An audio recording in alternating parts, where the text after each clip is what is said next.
Hello everybody, my name is Walter and this is episode 51 of my Redstone Commands Series.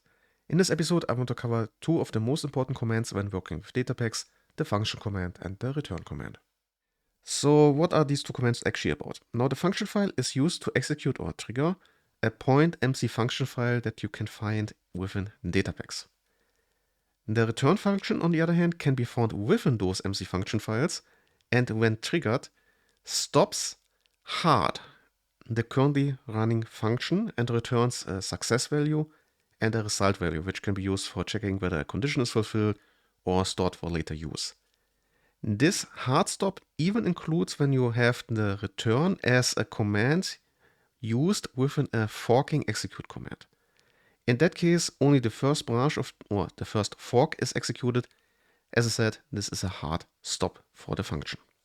Now, before I get to the syntax, let's quickly talk about the MC function files themselves. Those are essentially just renamed text files that can be found within data packs in this subfolder here. So in the data pack, in the data folder, then you have the namespace. Default would be Minecraft, but you can use your own. Then functions. Then you can add optionally more subfolders. And then finally you have the point MC function file with the function name as the part before the point. Within those files, you can find four things. You can find single line commands without a leading slash though.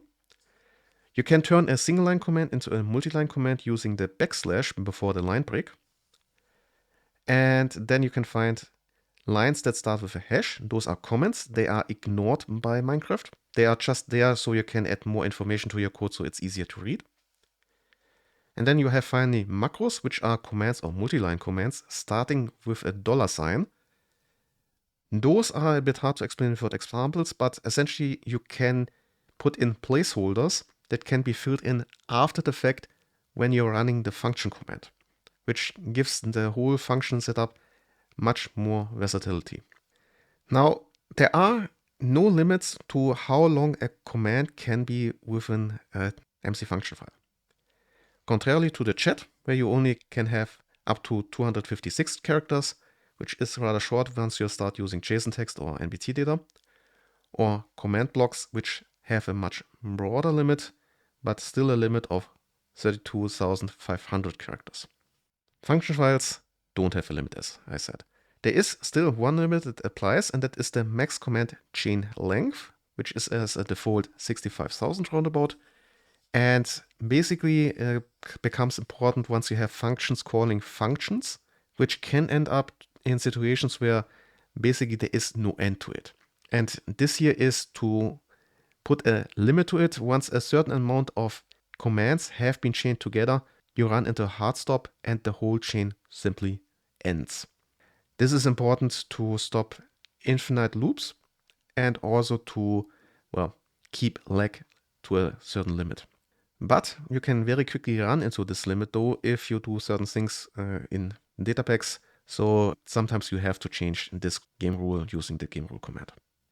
And now it's time to talk about the syntax and examples. So let's talk about the function command first. The basic way to use it is just the name of the command function followed by the name of the function itself, which is the name of the file without the point MC function. Here a very basic example.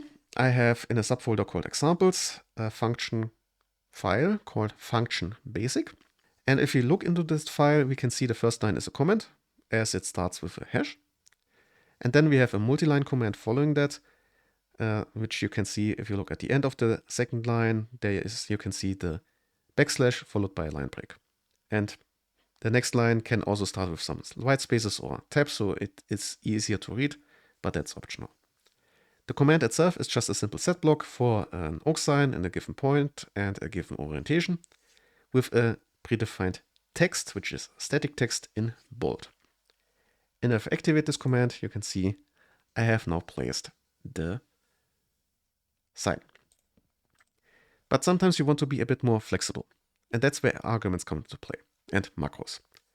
So arguments can follow the name of the function file and follow the NBT data syntax. So you have in fancy brackets, name of the argument, double point, value of the argument, and then if you have multiple, they are separated by commas.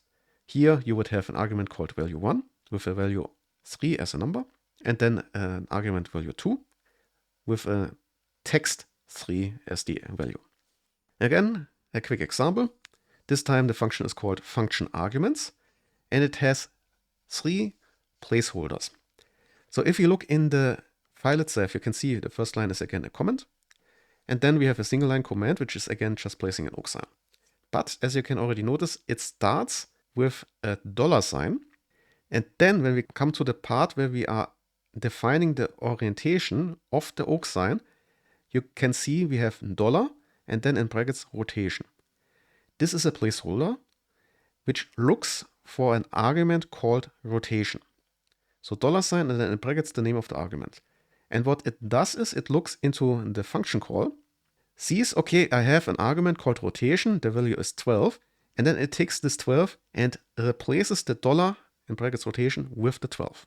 Similarly, later on when we get to text 1, it searches for an argument called text1, sees its text, so it ignores the quotation marks on the outside, and just inserts the plain text as it is inside of the comment. In this case, text1 is JSON text, dynamic text in bold, and then a bit later you can see I'm inserting text2 as part of already existing JSON text. So you're not forced to insert the whole JSON text. You can have, for example, the formatting fixed, but only the content variable. So in this case, I would end up with a sign in a certain rotation, in this case 12. First line is dynamic text in bold, and the second line is JSON is allowed in italic and in red. As you can see, that's exactly what we get.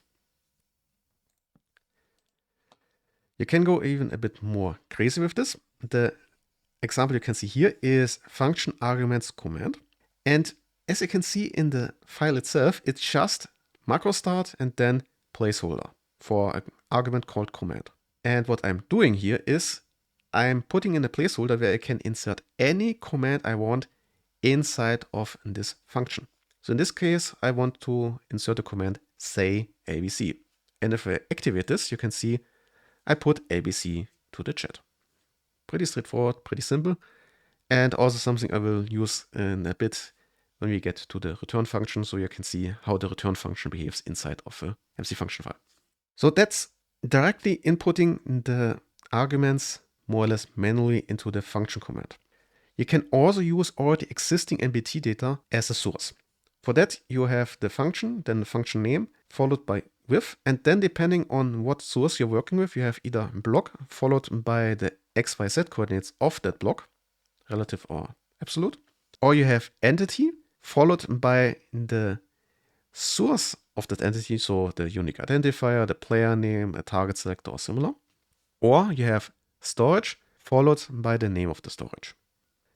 Once you have defined where the NBT data comes from, you can also define if you only want to use a subcomponent of that NBT data by defining the path within the NBT data.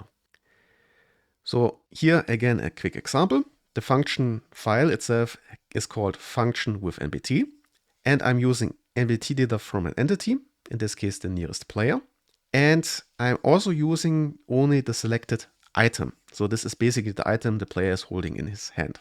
If you look in the file itself, you can see, okay, we are again placing an sign. The first line is again fixed text, and the second line uses the ID of the NBT data. So it basically writes into the second line what kind of item I'm holding. And if I activate this, you can see nothing happens. Why is that so? Well, because I don't have any item in my hand, so the placeholder $ID doesn't make sense. The command can't be executed. If I were to, for example, grab myself a lectern and activate the command once more, I now have a held item, Minecraft lectern. So as you can see, this allows you to work with NBT data. And now it's time for the return command. So as I said, the return command hard stops the function it is running in and also sets a success value and a result value. Without a return command, a function is a so-called void function and doesn't have a success or result value. But with the return command, that changes. The command itself is also pretty straightforward. We start with the name of the command and then we can continue with an actual value. This value needs to be an integer number, so a whole number. If we do this, we automatically set the success value to successful and the result value to the given value here. So let's say we have return 42, which by the way, I'm using again my function arguments command, where I'm inserting the return command in this case. And if I do this, you can see this function returned 42 and it was also successful. We can also fail a function. For that, just write return fail. This will set the function to unsuccessful and the return value to, as you can see here, 0. And the third option is to run another command. So return, run, and then you have another command. And the result of that will be the success value and the result value of that command you're currently running. So let's say I run this command here, so return run, and then random roll 0 to 100, which is just a randomized number between 0 and 100. And if I do this, you can see now I'm getting a 14, and now a 2, and now a 54, and so on. And the command is also successful, so I would also have a success value of successful. And with that, we've reached the end of this episode about the function and the return commands. I hope you enjoyed it, and well, see you.